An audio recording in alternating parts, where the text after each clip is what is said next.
কত কই কখনো এমন ভাবে আসেনি তো ঘুম হাজার প্রাসাদ জুড়ে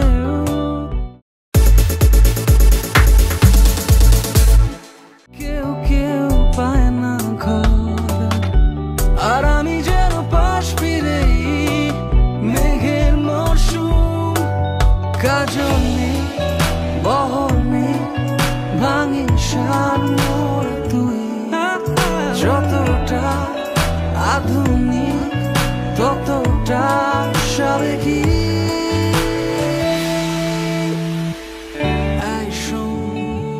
আজীবন জানি খুব বড় কথা হয় তবু তাই কথা থাক হলে এই নইলে কিছু। হ্যালো এভরিওয়ান, আজকে আমরা চলে এসেছি ঢেউয়ে 2 ঘন্টার একটা রাইড নেওয়ার জন্য। এটা একটা বলছে সাউন্ড ফ্রি এবং পলিউশন ফ্রি রাইড। তো এইটাই আজকে আমরা নেব 2 ঘন্টার জন্য। আর এক্সপিরিয়েন্স যা হবে সমস্ত ইনফরমেশন শেয়ার করব এই ভিডিওতে। চলো আমাদের সাথে।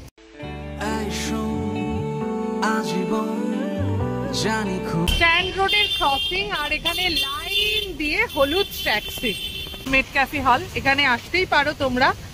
মেড ক্যাফে হলে খানিকটা ঘুরে তারপরে 2 ঘন্টার সময় রাখতে পারো গঙ্গা বক্ষে ভ্রমণের জন্য। চলেছি আমরা মিলেনিয়াম জেটি ঘাটার দিকে। মিলেনিয়াম পার্কের পাশেই এই জেটি ঘাটটা। আর এই যে ট্রেন লাইনটা দেখছো এই দিকে হলো বিনয় বাদল দীনেশ রেলওয়ে স্টেশন। তো আমরা এটা পেরিয়ে ক্রসিংটা পেরিয়ে আমরা চলেছি। এখান থেকে টিকিট কাটবো আর সমস্ত ইনফরমেশন তোমাদের সঙ্গে শেয়ার করব। আমরা টিকিট কেটে ফেলেছি। এটা লেখা আছে actually joy ride by electric vessel. তো এইরকম ইলেকট্রিক ভেসেল, এটার নাম হলো ঢেউ, ঠিক আছে। এখানে কিন্তু হেরিটেজ রিভার ক্রুজও আছে, সেটা নয়, এটা অন্য আরেকটা। তো এটা 4:30 এখান থেকে ছাড়বে। 2 ঘন্টার জন্য আমাদেরকে গঙ্গাবক্ষে ভ্রমণ করাবে। এর আগে আমরা হেরিটেজ ক্রুজের একটা ভ্রমণ করেছিলাম, সেটা কিন্তু আলাদা, এটা কিন্তু আলাদা। আচ্ছা, এটা ফার্স্টে বলে দিই, 2 ধরনের টিকিট পাওয়া যায়, সেটা হলো এসি নন এসি। নন এসিতে হলো 200 টাকা আর এসিতে হলো 300 রুপিস। আর বুধবার দিন এটা কিন্তু সম্পূর্ণ বন্ধ থাকে। তো যার জন্য তোমরা বুধবার বাদ দিয়ে যে কোনো দিন তোমরা ট্রাই করতে পারো। আর 3টে টিকিট আমরা কেটে ফেলেছি। এসিরও কাটা যেত, তো এখন বৃষ্টির সময় কে আর ভেতরে থাকবো কি নাকি, আমরা তো বাইরেই ভিউ দেখবো, সেই জন্য ভাবলাম এসি নন এসি টিকিটই কেটে ফেলি। তো খানিকক্ষণ ওয়েট করতে হবে আর আমার প্রাণটা একটু চা চা করছে, তো চলো একটু চা খেয়ে নিই এখান থেকে। আর এখন এখান দিয়ে ট্রেন যাবে, সেই জন্য লেভেল ক্রসিংটা নেমে গেল। এই মিলেনিয়াম পার্কের পাশে যে জেটিটা আছে একটু দেখিয়ে দিই। মিলেনিয়াম পার্কের পাশে যে জেটিটা আছে সেইখানেই কিন্তু আমরা আজকে এসেছি, কারণ এখান থেকেই ঢেউ ছাড়ে আর বৃষ্টি পড়ছে কিন্তু। মানডে টু ফ্রাইডে শুধুমাত্র বুধবার বাদে 4:30, আর স্যাটারডে সানডে কিন্তু 2টো টাইমে, একটা হলো 1টা থেকে ছাড়ে আর একটা হলো 4:30 নর্মাল টাইম। এই যে এই ট্রিপটাই আজকে আমরা করব। একটা খুব ভালো একটা ইনফরমেশন সেটা তোমাদেরকে একটু দিয়ে দিই। 2 ধরনের এখানে ক্রুজ আছে, একটা হলো কলকাতা হেরিটেজ রিভার ক্রুজ যেটা, আর একটা হলো পলিউশন ফ্রি ইলেকট্রিক ভেসেল ঢেউ। এখানে এসি নন এসি আছে, এটা দেখতে এরকম হবে। এই যে হেরিটেজ ক্রুজ, এটাতে কিন্তু গান ঠান এই সমস্ত হবে, এখানে সেসব কিছুই হবে না। তো দেখা যাক এক্সপিরিয়েন্স কেমন হয়। আমরা যখন গেছিলাম 169 ছিল, এখন 190 হয়ে গেছে। আচ্ছা, এখানে কি কি আছে একবার একটুখানি দেখিয়ে দিই। মানডে টু ফ্রাইডে এটা চলে 6টা থেকে। স্যাটারডে সানডে অ্যান্ড হলিডেজ হলো বলছে 5টা আর 7টা, 2টো। আর স্পেশাল অ্যাট্রাকশন হলো 1 ঘন্টা 30 মিনিটের রিভার ট্রিপ তো আছে, লাইভ মিউজিক অর্কেস্ট্রা আছে। পার্কিং এর এখানে প্রচুর জায়গা, পার্কিং নিয়ে কোনো প্রবলেম হবে না। চায়ের দোকান পেয়েছি। পম চা খাবি? 3টে চা।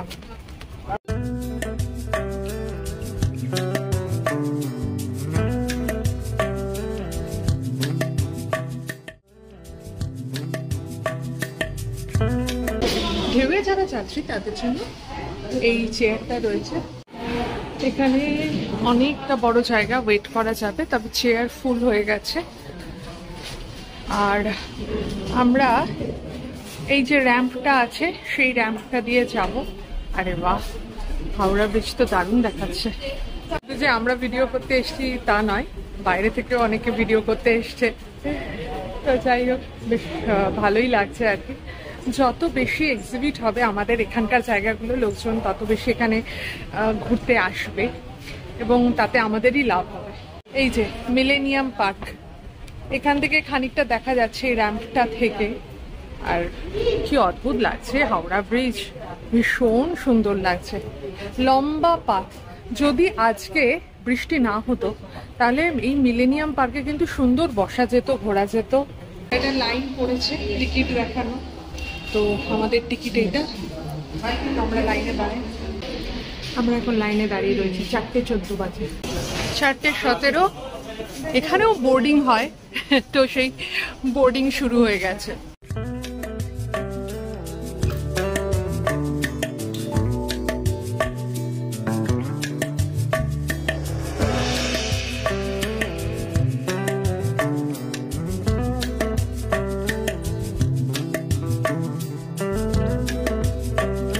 আর এইটা হলো নন এসি। চল, আমরা সুন্দর জায়গা পেয়ে গেছি। আর এখান থেকে ভিউ ভালোই দেখা যাবে। আকাশটা পুরো কালো হয়ে রয়েছে একদম। এখানে পুরো জল এসে গেছে বৃষ্টির মধ্যে, কিন্তু ছাওয়া আছে, বৃষ্টির জল গায়ে পড়বে না। এটা হলো এসি সিট।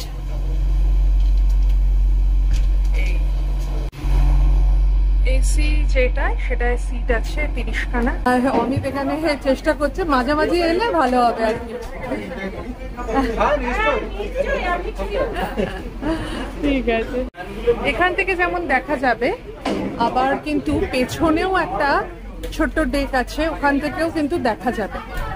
আর এখানে প্রত্যেকটা সিটের নিচে কিন্তু একটা জ্যাকেট রয়েছে, লাইফ সেভিং জ্যাকেট।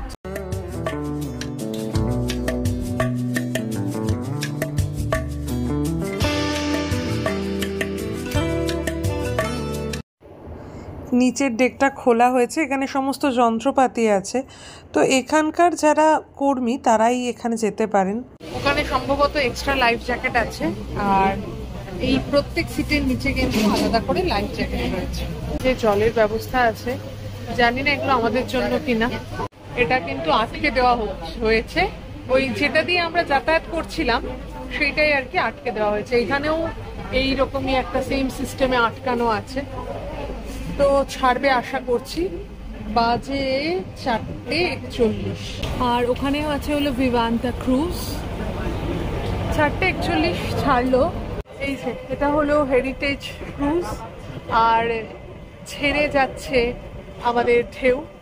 এটা পুরোপুরি ইলেকট্রিক একটা ক্রুজ, কোনো রকম দূষণ হবে না, আর সোলার এনার্জিতে চলে বলছে এই ক্রুজটা।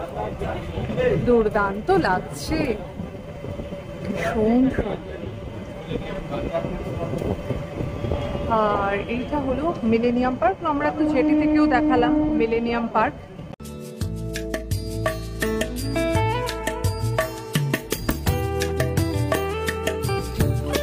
কত বড় মিলেনিয়াম পার্ক, পুরো ওই দিক পর্যন্ত চলে গেছে, ভীষণ সুন্দর। আর আমি এখন এখানে এই কারণে দাঁড়িয়ে রয়েছি যে হাওড়া ব্রিজের নিচ দিয়ে আমাদের এই ক্রুজটা যাবে, তো সেই ছবিটা একটু ক্যাপচার করব। মিলেনিয়াম পার্ক থেকে হাওড়া ব্রিজ একদম কাছাকাছি মনে হচ্ছিল, কিন্তু যত যাচ্ছি দূরত্বটা আর শেষ হচ্ছে না। আর আমরা এখন পাস করছি হাওড়া স্টেশনের পাশ দিয়ে। আচ্ছা, এই যে এখানে ঢেউয়ে এখানে কিন্তু একটা স্ন্যাক্সের প্যাকেট আর জল দেয়, কিন্তু আজকে যেহেতু বৃষ্টি পড়ছে বলে ওরা এখনো স্ন্যাক্সের প্যাকেট নামার সময় দেওয়া হবে। আর আমরা হাওড়া ব্রিজের একদম কাছে চলে এসেছি। আকাশটা দুর্দান্ত হয়ে আছে একদম। আর কত অজানা অচেনা ঘাট তার পাশ দিয়ে দিয়ে আমাদের এই ওয়াটার মেট্রোটা চলছে। হাওড়া ব্রিজ হুগলি নদীর উপর অবস্থিত কলকাতা ও হাওড়া শহরের মধ্যে সংযোগ রক্ষাকারী সেতুগুলির মধ্যে অন্যতম। এটি একটি বড় খিলানযুক্ত ঝুলন্ত সেতু। সেতুটি 1943 সালে অনুমোদিত হয় এবং 1945 সালে পুরাতন পন্টুন সেতুর বদলে বহির্বাহু সেতুটির উদ্বোধন হয়। 1965 সালের 14 জুন সেতুটির নাম পরিবর্তন করে রবীন্দ্রনাথ ঠাকুরের নামে রবীন্দ্র সেতু রাখা হয়। রবীন্দ্র সেতু বঙ্গোপসাগরীয় প্রবল ঝড় ঝঞ্ঝাগুলি সহ্য করতে সক্ষম। এই সেতু দিয়ে দৈনিক 80,000 যানবাহন যায় এবং প্রায় 10 লক্ষ পথচারী চলাচল করে। এই জাতীয় সেতুগুলির মধ্যে রবীন্দ্র সেতু বিশ্বের 6ষ্ঠ বৃহত্তম একটি সেতু। সেতু নির্মাণে 23,500 টন ইস্পাত দিয়েছিল tata iron and steel company এবং এটি সম্ভবত ভারতের প্রথম মেক ইন ইন্ডিয়া প্রকল্প। সেতুর ফ্যাব্রিকেটর কোম্পানি ছিল ব্রেথওয়েট বার্ন অ্যান্ড জোসেফ। 1937-এ ব্রিজ তৈরি শুরু হয়, কাজ শেষ হয় 1942-এর অগস্টে। 1943-এর 3রা ফেব্রুয়ারিতে তা জনসাধারণের জন্য খুলে দেওয়া হয়। হাওড়া ব্রিজ পেরিয়ে ঢেউ এখন ছুটে চলেছে বেলুড় মঠের দিকে। আমি আমার বাঁ হাতে মানে হাওড়ার দিকে আমি দেখতে পাচ্ছি বঙ্গেশ্বর মহাদেব মন্দির। এই যে এখানে এখন আহিরিটোলা ঘাট যাচ্ছে, আমার মনে হয় হেরিটেজ ক্রুজটা আরো একটু ভালো, কারণ ওটা পুরোটা একদম খোলা, যার জন্য হলো যেখান থেকে খুশি এখানে প্রপারলি দেখা যাচ্ছে না। এক্স্যাক্টলি, এটাই হলো এটার প্রবলেম।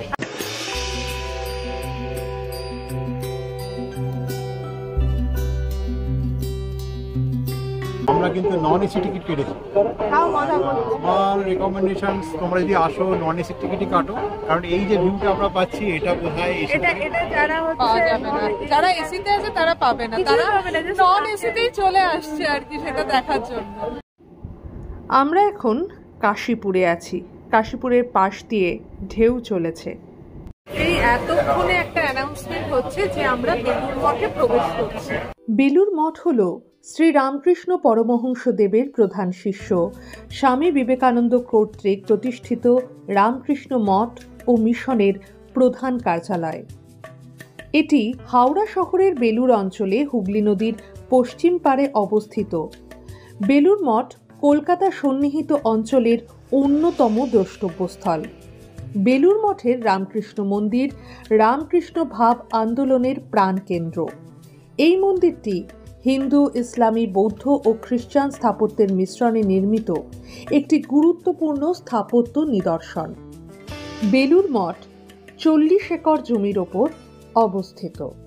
বেলুড় মঠ ক্রস করার পরে আরও 2টি মন্দির দেখলাম। একটা লাল মন্দির, এটা সম্ভবত একটা আশ্রম, এবং তার পাশে একটা সাদা রঙের মন্দির। যারা ভিডিও দেখছো তারা যদি এই মন্দিরগুলোর নাম জানো প্লিজ একটু শেয়ার করে দিও নামগুলো। বিবেকানন্দ সেতু, আগের নাম উইলিংটন ব্রিজ বা বালি ব্রিজ। এটি পশ্চিমবঙ্গের হুগলি নদীর ওপর অবস্থিত একটি সেতু।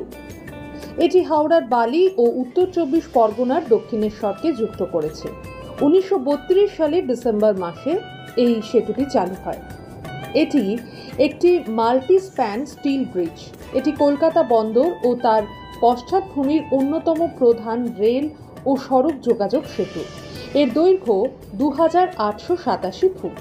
সেতুটি তৈরি করেছিলেন বিখ্যাত কুর্চি মিস্ত্রি, কন্ট্রাক্টর ও শিল্পপতি রায় বাহাদুর জগমল রাজা চৌহান। সেতুর গার্ডারে তার নাম ফলক রয়েছে। সেতুর নির্মাণ কার্য শুরু হয় 1926 সালে, শেষ হয় 1932 সালে। ফ্যাব্রিকেশন করেছিল কলকাতার ব্রেথওয়েট অ্যান্ড কোম্পানি। ভারতের তৎকালীন viceroy Freeman Thomas first marquess of উইলিংটনের নামে এই সেতুর নামকরণ হয় উইলিংটন সেতু। তিনি এই সেতুর উদ্বোধন করেছিলেন। যে ট্রেনটি এই সেতুর উপর দিয়ে প্রথম গিয়েছিল সেটির নাম ব্রিটিশরা রেখেছিল জগমল রাজা হাওড়া এক্সপ্রেস। শোনা যায় সেতু নির্মাণে সে যুগে 1 কোটি টাকারও বেশি খরচ হয়। বয়স ও ট্রাফিকের ভারে বিবেকানন্দ সেতু ক্রমশ ব্যবহারের অযোগ্য হয়ে পড়েছে। এই সেতুর মেরামতিও সবসময় সম্ভব হচ্ছে না, তাই সেতুর পাশেই একটি সহকারী সেতু নির্মিত হয়েছে। সেই সেতুর নাম নিবেদিতা সেতু। 2007 সালে এই সেতু চালু হয়। এবার কিন্তু আমাদের ওয়াটার মেট্রোটা আবার হাওড়া ব্রিজের দিকে চলতে শুরু করেছে। পাশেই দেখতে পাচ্ছি দক্ষিণেশ্বরের মন্দির, আর এইদিকে বালি ব্রিজ।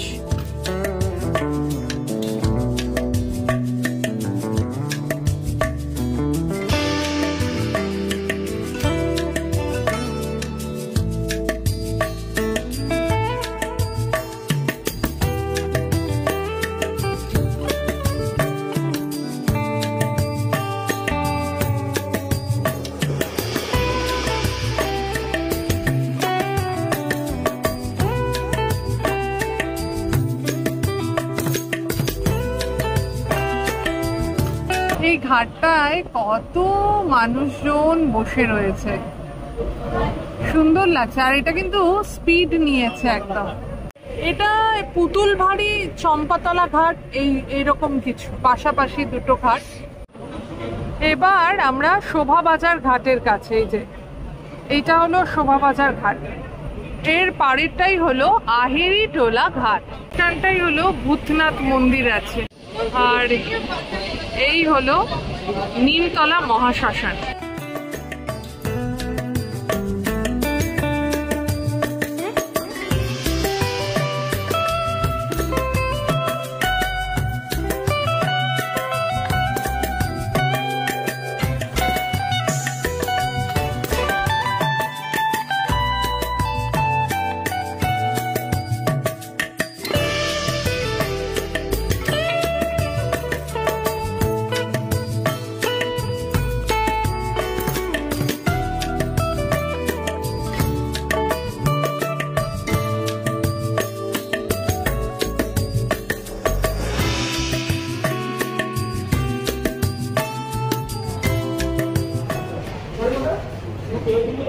স্ন্যাক্সের বাক্স, আচ্ছা জল দিয়েছে, কি কি আছে এটা দেখাই।